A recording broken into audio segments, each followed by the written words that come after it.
साहिबजादा हामिद रजा साहब का ट्वीट आपके सामने रखना चाहूंगी। वो कहते हैं पाकिस्तान तहरीक इंसाफ के दोस्त अपने मामलात घर में ही हल करें तो बेहतर है, और सुन्नी इत्तेहाद काउंसिल का फैसला इमरान खान ने किया था, मेरी तरफ से कोई दरखास्त नहीं की गई थी। इंतखाबी निशान से लेकर मखसूस नशिस्तों तक मेरे पास बताने को बहुत कुछ है। अगर मैंने भी टॉक शोज के अंदर बात करना शुरू कर दी तो बहुत सारे लोगों की शक्ल जो है वो दिखाने के काबिल नहीं रहेंगे। मेरी कमिटमेंट इमरान खान के साथ है और हमेशा रहेगी।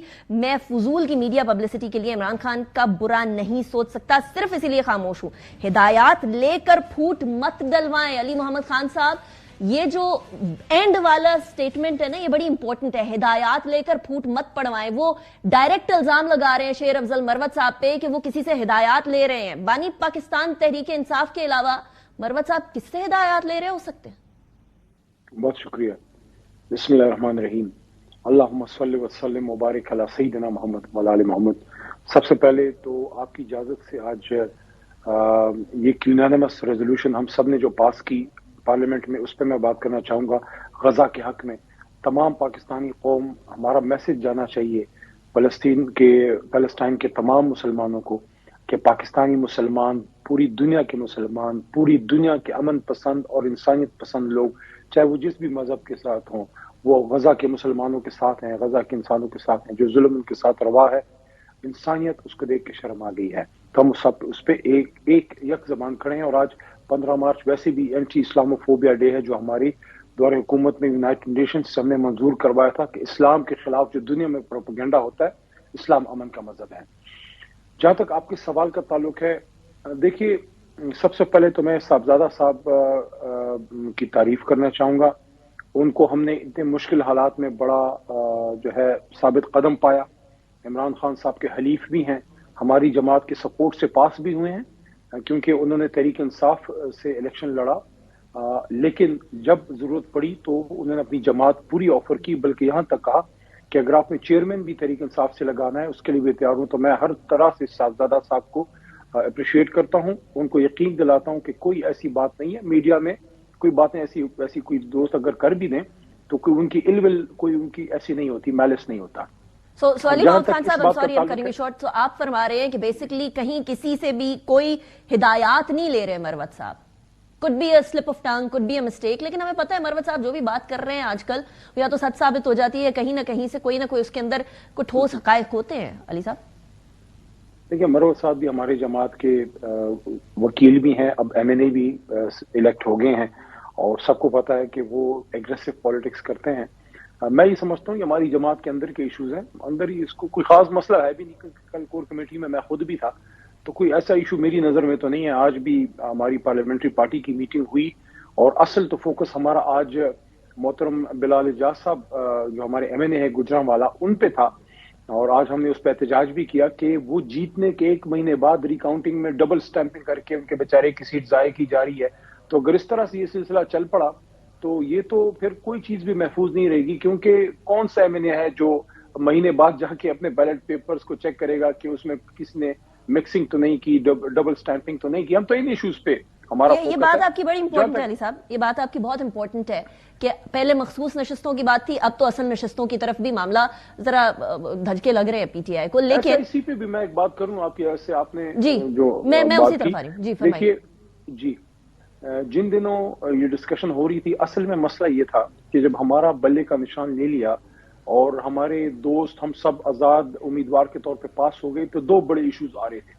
एक रिजर्व सीट्स का, जिसमें खवातीन के, माइनॉरिटीज के सीट्स हैं, और दूसरा कि अगर हमारे लोग ओपन रहते हैं और उन पे, क्योंकि जब आप एक जमात में होते हैं तो आप पे डिफेक्शन क्लॉज लगती है, फिर आप मजबूर नहीं किए जा सकते किसी भी जमात में, या अगर खुशी से भी जाना चाहें तो नहीं जा सकते, आप पे डिफेक्शन क्लॉज लगती है फ्लोर क्रॉसिंग की। तो अपने मेंबरान की हिफाजत के लिए, क्योंकि ये खदशात थे कि उन पे प्रेशराइज वो होंगे, कोई किसी भी तरीके से उनके फ्लोर क्रॉस ना करा दिया जाए, तो एक जमात में जाने का बुनियादी मकसद ये था। बहुत से ऑप्शन थे, जमात इस्लामी का भी था, शिरानी साहब का भी था, MWM का भी था, SIC का भी था, 1-2 जमातें और भी हैं जिनका मैं जिक्र करना मुनासिब नहीं समझता, लेकिन उनका भी था। और खान साहब की इजाजत से सुन्नी इत्तेहाद काउंसिल का फैसला हुआ, और उस वक्त भी हमें इसका एहसास था कि शायद हमें ये फौरी सीटें ना मिले, हमें अदालत में जाना पड़ेगा। बहरहाल ये एक जद्दोजहद है, इसमें हम अपना किरदार अदा करेंगे। मैं फिर भी अप्रिशिएट करता हूँ सुन्नी इत्तेहाद काउंसिल के साहबजादा हामिद रजा साहब को कि उन्होंने मुश्किल वक्त में खान साहब से अपनी दोस्ती जो है वो निभाई है। अच्छा अली साहब, आप थोड़ी देर पहले फरमा रहे थे कि कल आप कोर कमेटी की जो मुलाकात थी उसके अंदर मौजूद थे। थोड़ी देर पहले बैरिस्टर अली जफर ने भी यही कहा कि कोई इस तरह का मामला नहीं हुआ, कोई तल्ख कलामी नहीं हुई, कोई जो है वो डिफरेंस ऑफ ओपिनियन नहीं हुआ। लेकिन आतिफ खान साहब ने कुछ मुख्तलिफ पिक्चर पेंट की थी कल। उन्होंने कहा था कि कुछ इख्तलाफात बाकायदा तौर पर कोर कमेटी की मुलाकात में भी पाए जाते हैं। तो सूरत हाल असल में इख्तलाफात वाली किन नुकात पे है, किन मामलात पर है? देखिए, दोनों बातें अपनी जगह पे सही मैं समझता हूं। डिफरेंस ऑफ ओपिनियन को इख्तलाफ नहीं कह सकते। डिफरेंस ऑफ ओपिनियन ही तो जिंदा जमातों का होता है। किसी भी जमात के अंदर एक स्ट्रांग डिबेट होती है, अगर स्ट्रांग डिबेट ना हो फिर तो डिक्टेटरशिप हो। तो खान साहब की मौजूदगी में भी हम बड़े आर्गुमेंट्स करते थे। तो प्रो एंड कॉन्ट्रा आर्गुमेंट्स का आना और उससे एक नतीजे की तरफ जाना, इसका मतलब ये नहीं है कि इख्तलाफात हैं। हर किसी का अपना ओपिनियन होता है और उसके बाद उस पर एक फैसला साजी होती है। तो किसी भी इख्तलाफ की या किसी अफरा तफरी की या किसी लड़ाई की मैं फौरी इस तासर को मैं रद्द करता हूँ। बाकी कोर कमेटी में डिस्कशन हमेशा हमारी हीटेड डिबेट्स होती हैं। इसी के नतीजे में तो ये पार्टी जो है ये चल रही है आगे, क्योंकि यहाँ डिक्टेशन पे तो पार्टी नहीं चलती। सब अपनी अपनी राय देते हैं और उसके बाद इत्तेफाक से एक फैसला कर लिया जाता है। अच्छा, वैसे जो लोग छोड़ गए हैं वो जरा इस बात से इख्तलाफ करते हैं। वो कहते हैं कि किसी की बात नहीं सुनी जाती थी, सिर्फ एक ही शख्स की बात सुनी जाती थी और किसी की बात नहीं सुनी जाती थी। नहीं, ये मैं इससे मुझे कहने दीजिए। खान साहब की तरफ उन लोगों का इशारा होगा जो लोग छोड़ के गए हैं। आज तक मैं उनके खिलाफ मैंने कोई गलत बात नहीं की। उनको सिर्फ इतना कहना चाहूंगा, दो बातें। जिस जमात और जिस लीडर की वजह से इंसान को इज्जत मिले, चाहे छोड़ भी जाएं तो एक एहतराम का रिश्ता रहना चाहिए, नंबर 1। नंबर 2, खान साहब के साथ जब हमारी डिस्कशन डिबेट होती थी तो लीडर है, कुछ बातें उनकी भी मानते थे, लेकिन बहुत सी मिसालें मैं आपको दे सकता हूं जिसमें हमने अपनी बात उनसे मनवाई और उन्होंने हमारी बात मानी। मैं एक एग्जांपल दूंगा क्योंकि ज्यादा टाइम नहीं है आपके पास। 2013 में सदर का जब इलेक्शन हो रहा था तो एक ओपिनियन ये था कि हम बॉयकॉट करें, दूसरा ये था कि नहीं हम इलेक्शन में जाएं। मेरा ओपिनियन ये था और अलवी साहब का कि नहीं हमें इलेक्शन लड़ना चाहिए, चाहे हमारी 35 सीटें, उस वक्त हमारी 35 थी। हमारे प्रेसिडेंशियल कैंडिडेट उस वक्त जस्टिस वजीउद्दीन थे, आज से 11 साल पहले की बात कर रहा हूं, और नून के मरहूम ममनून हुसैन साहब थे, अल्लाह उनकी मग़फ़िरत फरमाए, अब इस दुनिया में नहीं है।